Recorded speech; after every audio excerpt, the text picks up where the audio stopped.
Well, I want to make sure we do talk more about like just, like generalities, but like one of the things that people really did want to hear about, and, because we were just talking about me, coming out to Boulder. And for people who don't know, Jennifer helped me go undercover at the Transforming Gender conference at the University of Colorado. That's why I ended up sleeping on her futon.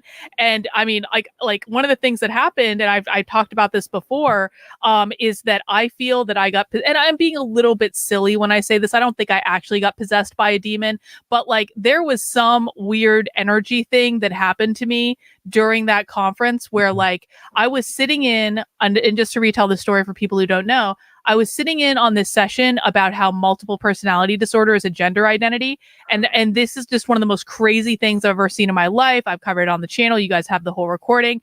And in the course of me having to sit in the front row of that and look completely normal the entire time, I feel like I took some sort of demonic entity into my body, and I was tweaking for like 2 straight hours after this. And Jennifer can attest to this because she's going to talk about her point of view.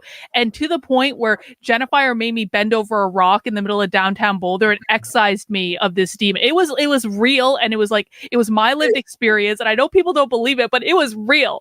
And so I thought we could talk about your perspective on that.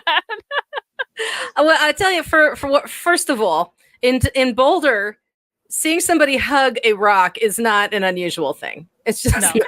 I was not self-conscious about it for the record either. I was just like, anything I need to do to get this demon out of me, I will do it right now. I don't care. I think what was to begin at the beginning, as soon as, because it was the right before lunch. Yeah. So it was like the last thing you did right before lunch. And I had gone to I think it was like something about like sexuality, queer sexuality, or something, like the safe space for queer sexuality. It was a lot of fluffy bunny and accepting and communication on that. And then you came out and you were just like altered from the beginning. Definitely altered. You looked rattled and pale, which alarmed me. And I could already tell like your energy was, how do I explain it? It's hard to describe how something feels, vibrationally off. Mm-hmm. So you were jittery. Usually you feel very calm because you're a naturally centered person. So you felt off, like you were struggling. And I immediately put myself in a place of grounded calmness and started radiating some comfort. And I don't know if you noticed my voice like even dropped. I'm like, what happened? How's it going? How are you doing, baby? Like I don't think I noticed anything because it was like how you're describing it. Like my whole body felt like it was shaking, and I was just like, Yeah. And so we went to the parking lot, and you were like, fuck this, get me out of this, get me out of here right now. Like you were just swearing all the way to the car, which you parked at the ass end of the lot for some fucking reason. And so we had a ways to walk, and we got some lunch. And the whole time that you're just like, something happened to me. I don't even know what that was. Oh my God, you would not believe these people are crazy. These people are insane. And you just went blah, blah, blah, blah.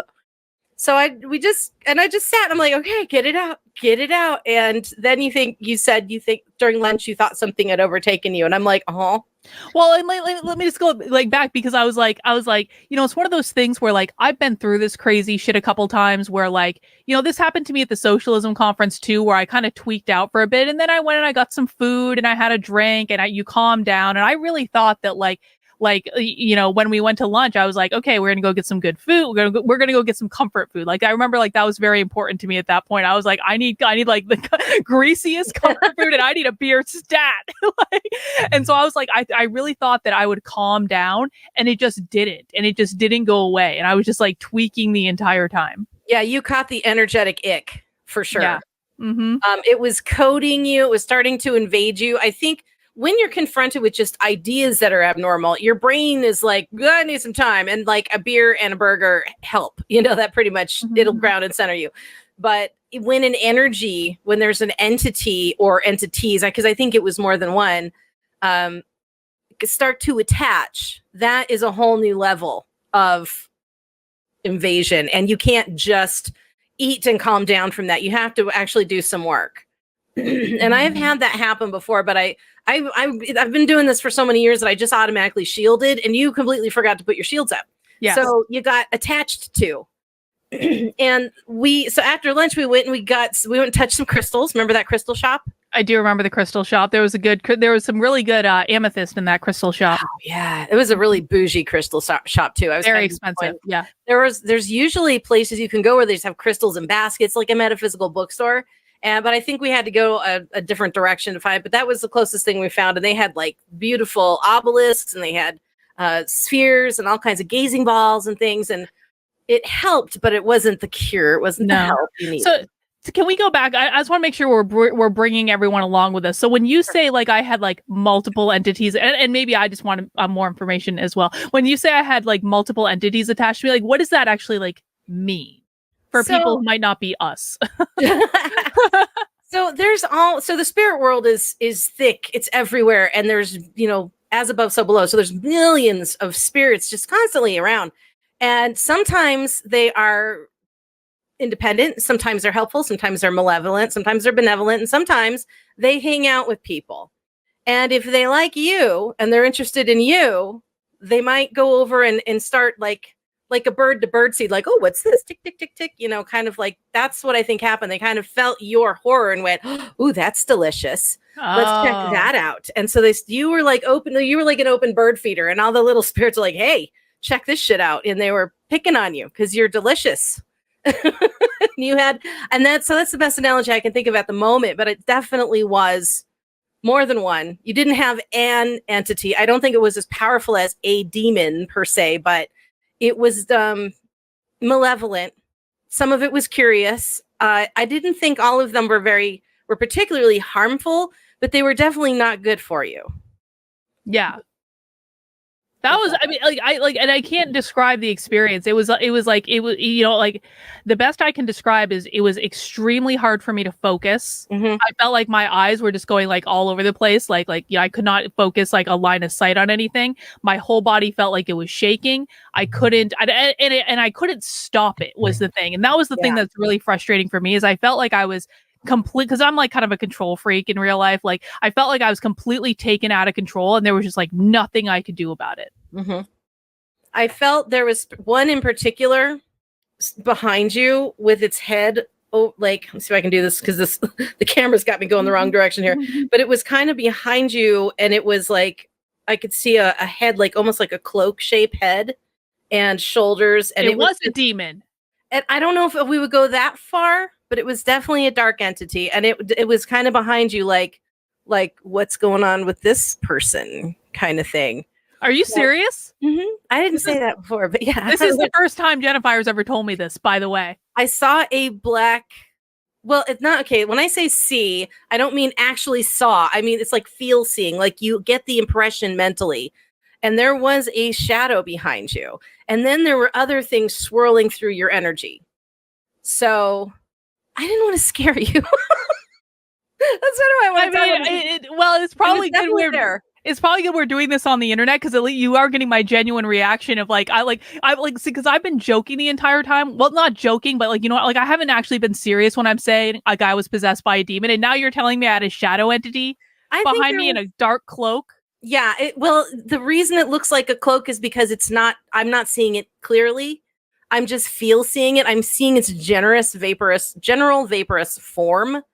And I wouldn't say it's a shadow person, because shadow people generally don't get involved directly with direct contact. But in this case, there was one that was bigger and badder than the others. And then there were other little ones, like I said, the bird feeder. But this one was definitely like, what's going on here? And he came from somebody in that room. I thought it was the presenter, to be honest. It could have been. Yeah. I don't know. But it felt like a denizen. And what I mean by that is an entity that is around a certain person, and then they go out and they check the people around them. And you were a threat.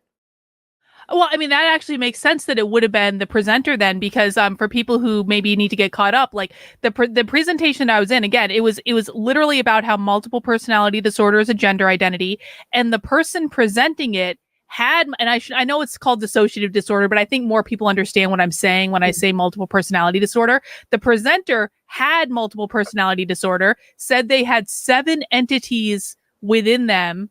But we only got to meet 2 of them during the presentation, and they actually switched back and forth between the 2.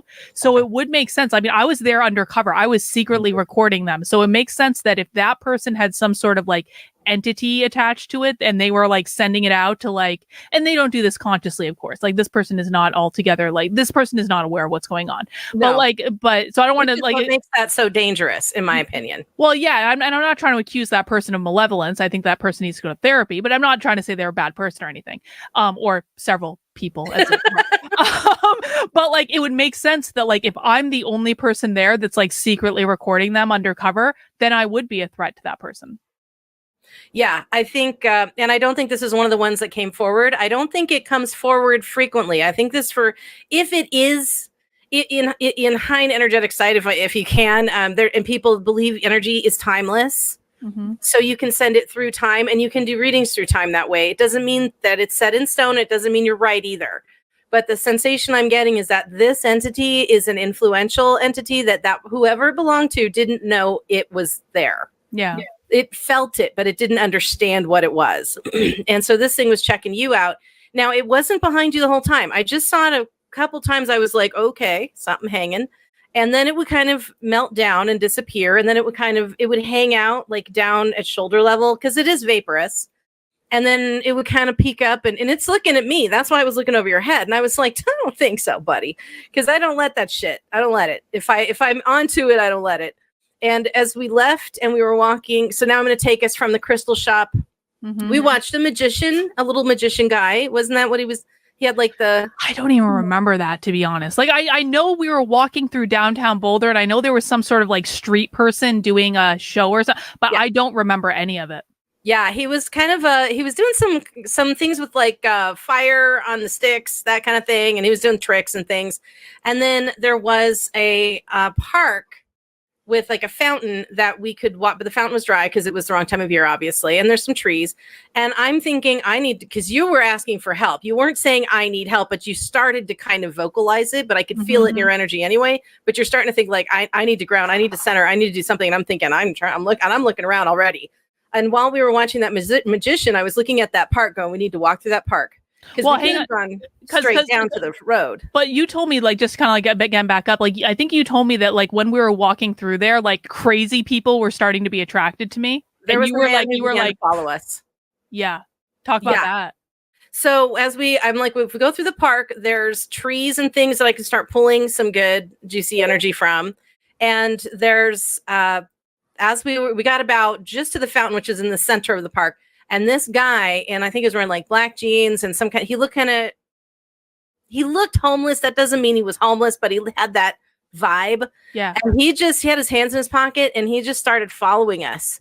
And because I saw him, he was standing to the side and I saw him kind of do one of these and then like look at us. And then he pushed off from where he was leaning and started following us. And I went, this is what I did. Behind my back, I went, well, let me see if I went like this.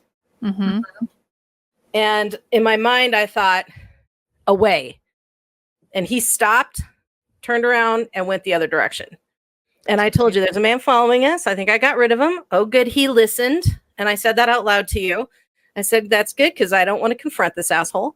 And that's when we got to just about we saw a little squirrel who found like the end of an ice cream cone or something. And I'm like, oh, look, nature. And then that's when we got to the edge of the building and I started hunting for something you could grab. Cause I'm like, we got to deal with this because you are not stable. And I'm not letting you go through the rest of that craziness at that meeting with this on you. Cause you're just going to get more and it's just going to fuck you up more. And then what happened? And then found the rock and then you made me bend over the rock. There was this brownstone building. Oh, goodness. Sorry. I'm getting Discord notices. Forgive me. Shut down your Discord during the show, Jennifer. Oh, yeah. I'm sorry. Well, I had it on because that's where the link was to get here. I meant to do that too. Let me just log out. Oh, good.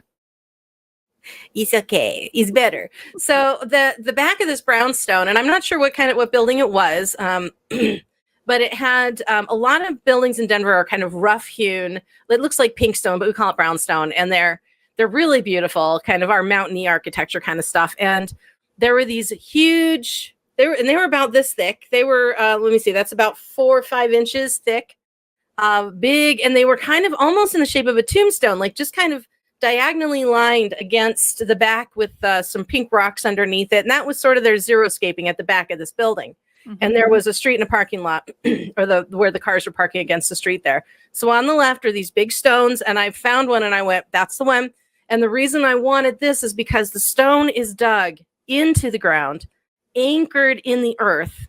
And that's what you needed. You needed I wanted to give you a circuit, something that I can work with and that you can work with to get rid of and recharge. Because once you get rid of, you have to recharge. If you don't recharge, anything can fill that void. Right. So that's when I said, go hug that rock. And you were like, okay. I was just following orders at that point. I was like, I'm going to do whatever the fuck Jennifer tells me. I don't care. Like, if you had told me to take off my clothes, like in the middle, I probably would. I don't know that I would have done that, but like, let's not maybe go that far. But I probably would have done almost anything at that point. Yeah. Well, you had to get rid of the ick. And I know it was starting to kind of burrow into you a little bit and really starting to affect your inner energy and your mind. And that's when you get dangerous, because if they can make an attachment, then you're bringing it back to my house, and we just can't have that. No. And to your house, and you don't want that. So I had you hug the rock, and you just literally hugged it, I bent over the rock and I held on for dear life is what happened. Yep, it was perfect. And I think I came over to where your head was, and I put my hands, and this is for me, it's a double, it's one of the Reiki positions. I'm a Reiki master, so this is one of the positions that we can use over the back. So it's like, if we were doing it on the front, it's kind of like this, but I did it like right at the top of where your neck, or at the bottom where your neck meets your shoulders. Mm-hmm. And from that position, I can reach directly to chakras, but I also have a pipeline to your whole meridian down your spine. Mm-hmm. And with my body presence over your head, I'm physically arcing over and into you. And what did you do exactly? So here's what I felt when you were doing what you were doing is I definitely felt like all the energy kind of sank into my feet, and then my feet, and so then my body started feeling normal again. So I like the tweaking kind of stopped, like the buzzing kind of stopped, but it was all in my feet. So I felt like all this like buzzing. It felt like it was almost like density in my feet. So I was like, okay, it's at least moving down my body. We're making progress now. It's almost in the ground. And then you told me like just push everything into the ground, and then it did. So where I start is I originally become what I call the pipeline. So as a Reiki master, we never use our own energy ever, ever, ever. We use Reiki, which is the universal energy of light. So that comes down like I am in the pipeline. I am the conduit. I neither take nor give. I only cause the flow. I only help the flow. So I did my white light from above, my pipeline into me, right down into my arms. And I began to clear you. And I think I put my hand on your head too, just to kind of help begin at the top, push towards the bottom. Because if we can get it to move down into the earth, we have to clear your body down into the earth, like running a filter through you, pushing the negativity and the darkness down. And when I got it to, like, I think your center to lower back, I think that's when I moved, because that's what you would do. You would work it down the body. And so I worked down the body to your sacral spot, gathered it there, and then just began to push it energetically down your feet.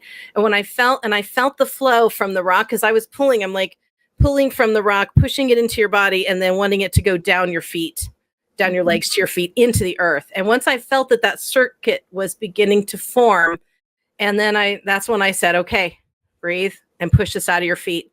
Because I knew you were following it beautifully. You're a great energy mover naturally. And it was really pleasant, actually. I love when I come across someone who can move energy really well. It's just like, woo, it's being in flow. It's great. So you got it all the way down to your feet. And I said, get rid of it. And you did it.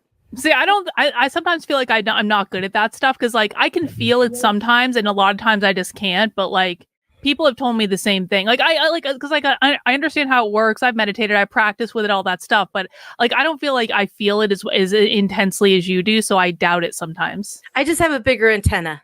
Yeah.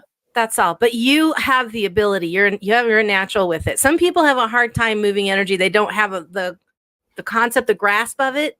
But you kind of naturally get it. And so you are good at it. Now, if you had a little bit of training, a little bit of tuning, you would then be able to control it a lot more viscerally. Mm-hmm. I sometimes think about wanting to do that because, like, I mean, I did like the Reiki level 1, like certification. I've always thought about like maybe going back and like getting back into like when I was really doing like meditation classes and things like that because I was really tuned into it at that point. But I think it's like I know it's still there, but like I feel like kind of like out of practice with it. Well, anything needs practice. Everything's a muscle, you know. So if you don't, I don't think that magic or Reiki is necessarily something that if you don't use it, you lose it. Yeah. I haven't, you know, being out of training for so many years, I've lost some of my vocabulary, but the ability is steady and strong because I utilize connection daily. I live in a realm of connection. That is where I love to be. And so that when I am needed, I can go right into action. Mm-hmm. So, but yeah, you did great. You moved it very beautifully and we got it down and then we charged you back up from the stone into your body to fill that void. And then you have like, I watched your breathing changed, your tone of voice, you stopped shaking, the jitters left. And all you were like, I'm feeling better. I'm like, oh, good.